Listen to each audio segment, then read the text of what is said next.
Des plages paradisiaques, un volcan majestueux, une faune et une flore merveilleuses.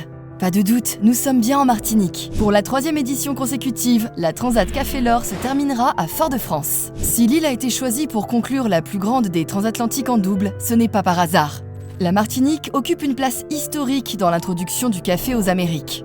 Au XVIIIe siècle, elle est la pionnière dans la culture du caféier dans les Antilles. Et c'est depuis la Martinique que le café s'est ensuite développé en Amérique. 3 siècles plus tard, c'est donc fort logiquement que la route du café termine son parcours au sein de l'île où la production se développe à nouveau. Mais la Martinique, c'est aussi et avant tout une destination de rêve. Une idylle lorsque vous arrivez depuis l'Atlantique. Son littoral bercé par les alizés est unique, tout comme le rocher du diamant, symbole incontournable et dernière marque avant Fort-de-France pour les skippers. La voile est à l'honneur avec le bateau traditionnel, l'aïole, inscrite au registre des bonnes pratiques de sauvegarde du patrimoine culturel immatériel de l'UNESCO.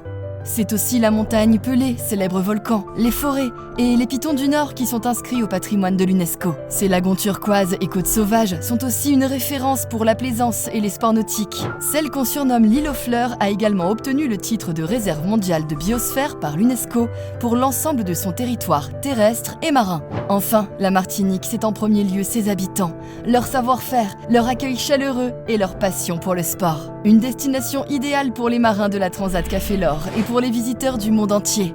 Un lien désormais indéfectible anime la course mythique et sa terre d'arrivée. Et toi, seras-tu là pour admirer ces paysages de rêve à l'arrivée de la Transat Café L'Or Le Havre Normandie ?